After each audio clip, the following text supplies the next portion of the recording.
Everything you know about the Old West came from a movie, and every movie lied. These 25 facts were buried in Army records, census archives, and court documents that Hollywood never wanted you to find. Stick around until the end. The last one will make you rethink when the Old West really ended. Fact 1. Morphine was the real drug epidemic of the Old West. Everyone knows about saloon whiskey. But the drug that really destroyed the Old West came in little pharmacy bottles. When the Civil War ended in 1865, hundreds of thousands of soldiers came home addicted to morphine. Army doctors injected the substance into the wounded without thinking twice. There was no treatment, no warning. A man would get shot on the battlefield and come out of the war dependent on it for the rest of his life. In frontier towns, any pharmacy sold morphine and laudanum without a prescription to anyone who wanted it, and for whatever reason. By 1880, there were more morphine addicts in these towns than alcoholics. And here comes the fact nobody talks about. Historians estimate that more cowboys died from overdoses and withdrawal complications than in all the documented shootouts of the era combined. Hollywood never touched this subject. Fact 2. The O.K. Corral was as wide as a hallway. Forget everything you've seen in the movies. The shootout at the O.K. Corral didn't happen on a wide street with dust flying around. It happened in a tight 6-foot alley. You could touch both walls by stretching out your arms. Now imagine cramming 9 armed men into that space. It was 2 groups staring each other down from handshake distance, so close that 3 of them had gunpowder burns on their skin before they even felt the bullets. The whole showdown lasted about 30 seconds. 30 seconds of chaos in a space the size of a bathroom. Hollywood always showed it as a duel out in the open because a narrow hallway doesn't look good on the big screen. But if you go to Tombstone, Arizona today, the original lot is still there. And the first thing everyone thinks when they see it is, how did anyone make it out of that alive? Fact 3. The Plains tribes didn't have horses for 10,000 years. Here's a fact few people stop to think about. Horses disappeared from North America along with the mammoths about 10,000 years ago. Completely vanished. So every movie scene showing native warriors on horseback before 1700 is pure fiction.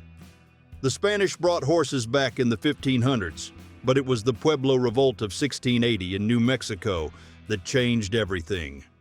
When native people drove out the colonizers, Spanish horse herds spread across the Southwest. And here's the impressive part. In just 30 years, tribes that had never gone near a horse mastered riding like no one else in history. That whole Plains warrior culture Hollywood sold for decades was built in less time than it takes to pay off a car loan. Fact 4. Deadwood existed outside the law, and the government knew it. You think Deadwood became a lawless land by accident? Think again. In 1874, Custer confirmed there was gold in the Black Hills. The problem? That land belonged to the Sioux under the Fort Laramie Treaty of 1868. The government knew. The Army knew. And nobody lifted a finger to stop the prospectors who invaded the region. For 2 years, Deadwood operated without a court, without a sheriff with any real jurisdiction, without federal law. Every contract signed there, every land deed, every murder trial was worthless paper. The government looked the other way because it wanted the gold, but didn't want the responsibility. When they recognized the territory in 1877, it was after forcing a new treaty that took the Black Hills from the Sioux. The most famous lawless town in the Old West wasn't born out of chaos. It was born from a calculated decision. Fact 5. Tombstone was destroyed by water, not bullets. Everyone thinks Tombstone came to an end because of shootouts and outlaws. The truth is very different. In 1886, the silver mines beneath the town started filling with water. Water pumps were installed to fix the problem, but they failed. The town leaders raised more than $600,000, the equivalent of about $18 million today, to try to fix everything. It didn't work. The water kept rising nonstop. In less than a year and a half, 3 out of every 4 residents packed up and left. Think about that for a second. It wasn't the Cowboys. It wasn't Wyatt Earp. It wasn't any bullet that killed Tombstone. It was the water table. The most feared town in the Old West lost the fight to something no one could see, much less shoot at. No Western movie is going to tell you that part of the story. Fact 6. The Dalton gang robbed the town where they grew up. In October 1892, the Dalton brothers decided to do something no outlaw in the Old West had ever tried before. Rob 2 banks at the same time. The problem? They picked Coffeyville, Kansas, the town where they grew up, where everyone knew their faces. The townspeople realized what was happening and ran to the nearest hardware store. They grabbed rifles and shotguns. When the gang came out of the banks, they found an entire town armed and waiting. The shootout lasted less than 5 minutes. 4 of the 5 Daltons died right there in the street. But 4 Coffeyville residents were also killed, including the marshal. It was the bloodiest robbery in the history of the American West. And all because the Daltons thought nobody would have the guts to stand up to someone who used to be their neighbor. Fact 7. Baseball was the real obsession of the Old West. You grew up watching Western movies with shootouts and duels at sunset. But the favorite pastime of the Old West didn't involve revolvers. It was baseball. By 1882, pretty much every cattle town in the American West already had an organized team. Cowboys would leave the herd behind and head to the field to play. Miners formed leagues with actual championships. Dodge City had a team with matching uniforms, serious stuff. And there's more. They say Wyatt Earp, the same guy from the Tombstone shootouts, played outfield. In 1886, the mining town of Leadville, Colorado, built a stadium for 3,000 people just to watch the Leadville Blues play. Hollywood never showed any of this. It chose revolvers instead. But the people who lived back then chose the bat and the ball. Fact 8. The U.S. Army officially ordered the extermination of the bison. In 1800, between 30 and 60 million bison lived on the Great Plains. By 1889, only 325 were left. It wasn't overhunting or an accident. It was military strategy. General Philip Sheridan put it in writing in official correspondence. If you want to defeat the Plains peoples, kill the bison. No food, no resistance. And the government did exactly that. Professional hunters killed up to 250 bison a day, and the Army backed the operation with ammunition, transportation, and armed escorts. In less than a century, tens of millions became a few hundred. Think about that. The American government deliberately funded the extinction of an entire species as a weapon of war against its own territory. This isn't in school textbooks, and most Americans have never heard of it. Fact 9. Dodge City's homicide rate was lower than Baltimore's today. You probably picture Dodge City as a place where shootouts happened every week. In reality, during its worst years, the town recorded about 1.5 murders per year. Tombstone, less than 1. Historian Robert Dykstra dug into the actual death records from the 5 most famous cattle towns. The combined number of violent deaths over 5 full years was lower than the monthly average of any American city today. To give you an idea, the entire Kansas Territory in 1808 had fewer homicides than Baltimore records in a single week nowadays. Movies multiplied the violence of the Old West by a factor of 100. What you know as the Western is basically an invention of Los Angeles screenwriters. Fact 10. No one really knows what the fifth card in the dead man's hand was. Wild Bill Hickok was shot in the back on August 2nd, 96, inside a saloon in Deadwood. The cards fell on the table, 2 aces and 2 eights. That much the records confirm. Now the fifth card? No witness wrote down what it was. No one. 0 reports from the time mention that card. And there's more. The term dead man's hand only showed up in 1926 in a book by a second-rate writer named Frank Wilstash. Half a century after the murder, the guy basically invented the legend and stuck it onto Hickok. Since then, every Hollywood movie, every poker table, every reference to that hand repeats a story no one actually witnessed. The most famous hand in poker history is incomplete. And the missing detail is exactly the one everyone thinks they know. Fact 11. In the 1800s, going to the dentist in the Wild West was exactly what you'd imagine. No anesthesia, no painkiller, just some guy with pliers and maybe a swig of whiskey. But around 1884, a doctor named Carl Kohler discovered that a compound extracted from coca leaves could numb tissue. Dentists adopted it right away. By the mid-1880s, traveling dentists in frontier towns were injecting this substance straight into the gums before pulling teeth. It was the first time in history that a real local anesthetic existed. The problem? Nobody understood the side effects. Patients came back not to get their teeth treated, but because they felt a physical need for the substance. They became dependent in a dentist's chair, not in some dark alley. Entire towns started having problems that nobody could explain. Fact 12. Lightning killed more cowboys than bullets.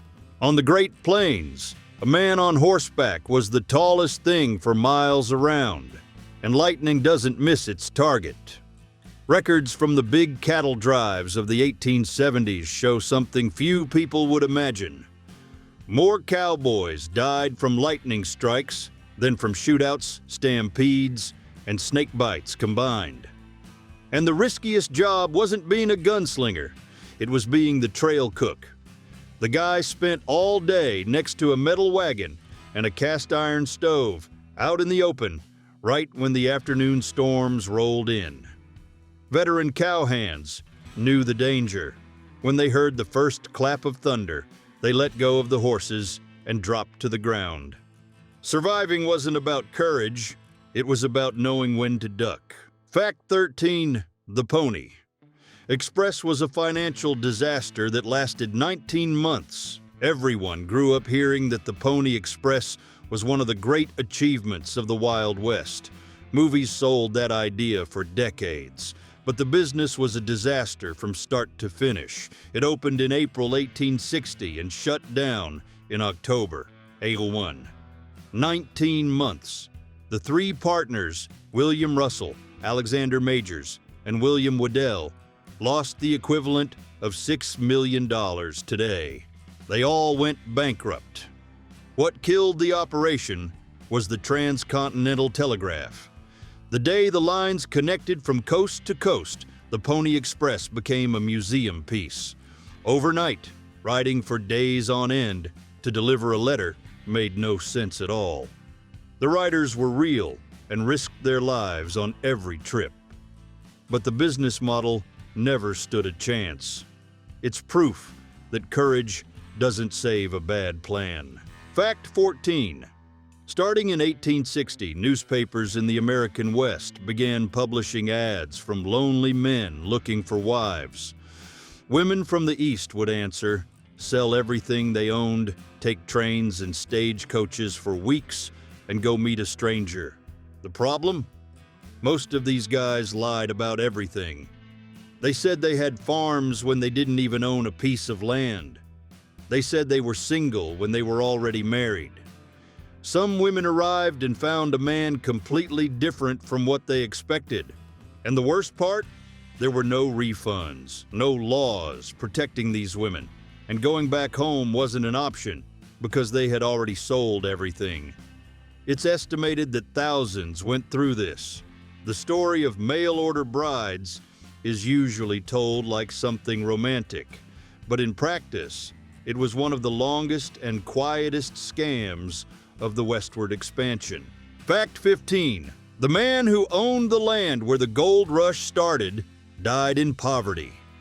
In January 1848, a worker named James Marshall found gold on John Sutter's land in the Sacramento Valley.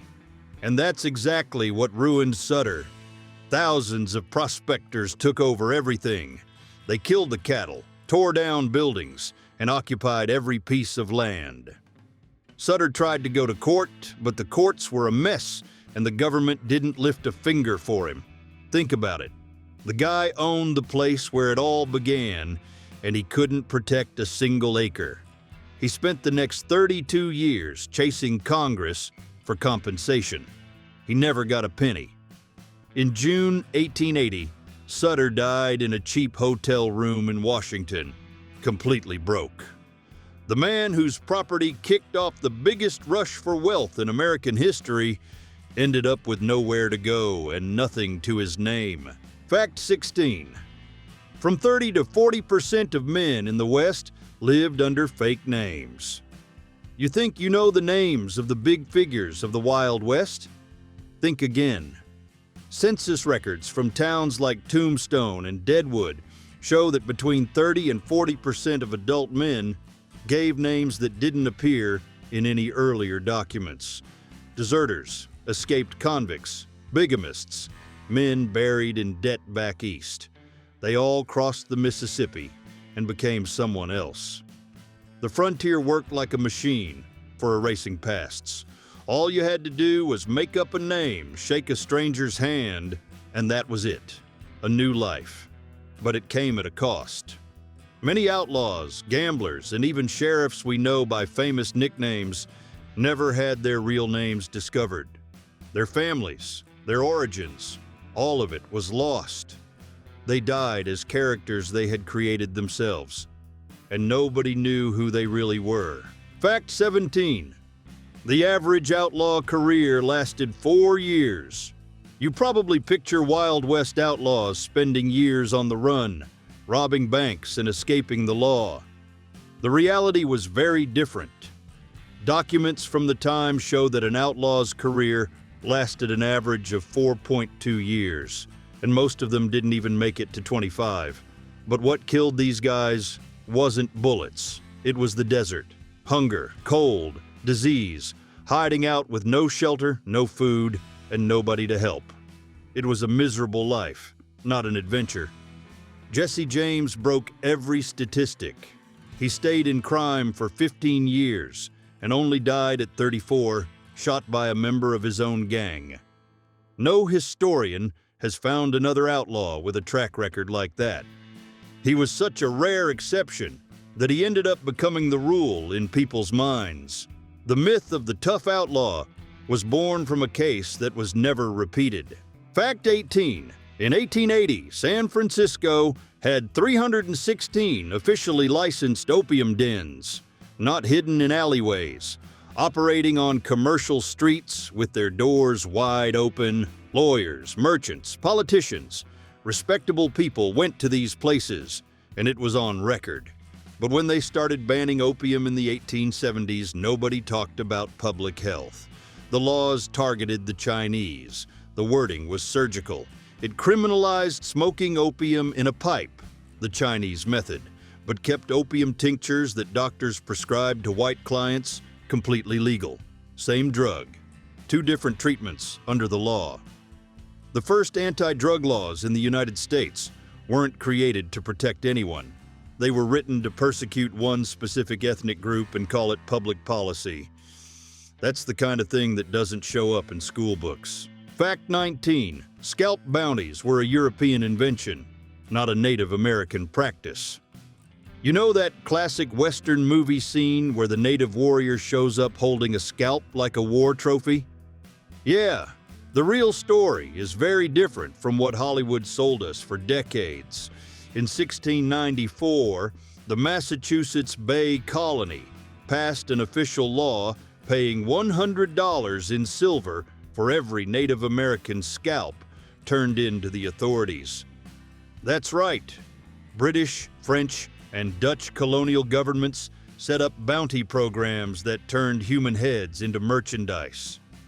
Many tribes only began practicing scalping on a large scale after Europeans put a price on it. The same colonizers who created this gruesome market later pointed their fingers at native people and said they were savages. A flipped narrative that lasted for centuries. Fact 20. 78% of the Wells Fargo robberies were inside jobs. Between 1870 and 1884, the Pinkerton Agency investigated 313 Wells Fargo stagecoach robberies. The result? Almost 8 out of 10 cases had people inside the company involved. Employees, station agents, and inside contacts passed information about shipments and schedules to the bandits. That story about the clever outlaw surprising a stagecoach in the middle of the desert was almost always a lie. In practice, the masked cowboy was just hired labor. The real criminal wore a tie and worked in the office. The Wild West Hollywood sold us was very different from reality. Most of these crimes were organized fraud, planned by people who knew the system from the inside. White-collar crime isn't a modern invention. It already existed back when stagecoaches were still crossing the country. Fact 21. In Kansas in 880, women owned 15% of all land officially registered in county records. 15%. In a place we picture as being dominated by cowboys and gunslingers. The reality is that the frontier killed men at an absurd rate. Disease, accidents, fights, work that was way too hard. And when a husband died, the land passed to his wife. But many of them didn't just manage what they inherited. They went further. Women who arrived in the West working as maids or entertainers ended their lives as owners of several plots of land, with people working for them. Historian Julie Roy Jeffrey found dozens of these cases in court records from the time. Real documentation, not folklore. But Hollywood never told that story. The studios needed the helpless damsel waiting to be saved. The woman who owned a farm didn't sell tickets. Fact 22. The whole Wild West fit into an area smaller than Indiana. You grew up watching Westerns thinking half of America was lawless territory. But the truth is very different. The gunfight at the O.K. Corral, the cattle drives through Dodge City, Billy the Kid, the gold rush in Deadwood, all of it happened in a strip of land that doesn't even cover the state of Indiana. We're talking about around 3% of American territory, and it didn't last for centuries. It was a 20-year thing, concentrated in a handful of counties. Hollywood took that little piece and turned it into an entire continent of chaos. Meanwhile, the other 97% of the West was farms, ranches, and quiet little towns where life went on with no drama at all. They were places so calm, they would never make a movie. They worked well precisely because they were boring. Fact 23. Before movies even existed, one man already had an audience of 50 million.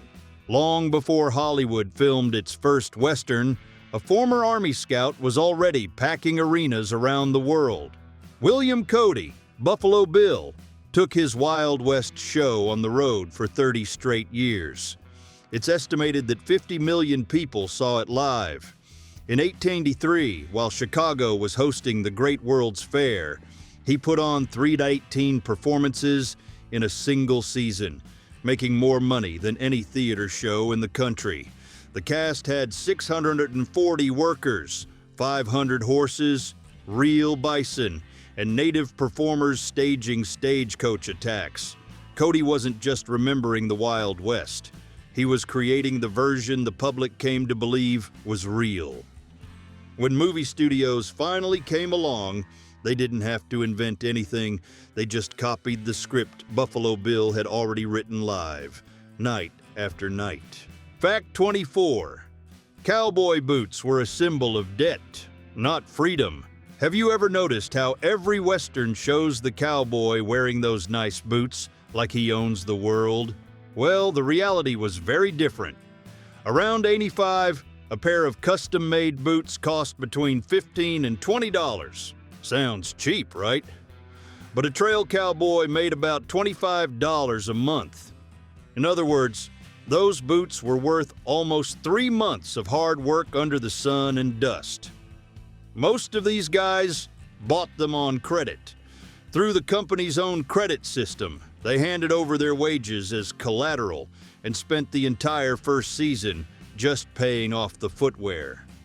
That symbol of freedom we associate with the Wild West was actually a financial chain. The cowboy riding free across the plains was almost always doing it while owing every cent on those boots. Fact 25. Hollywood declared that the Wild West ended in 1890. Reality completely disagrees. The last confirmed stagecoach robbery in the U.S. happened in December 1916 in Nevada. That's right, cars were already on the streets and there were still bandits stopping stagecoaches. The last major long trail cattle drive didn't end until 1940 in Arizona. And here's the detail that really hits. The last man imprisoned for crimes from the classic Wild West era died in a federal penitentiary in 1955. Eisenhower was already president. That famous closing of the frontier in 1890 that everyone repeats was just a classification from the U.S. Census. Bureaucracy on paper, not reality on the ground. The practices, the economy, and the violence of the West kept going strong for another half-century after movie studios had already decided that story was over.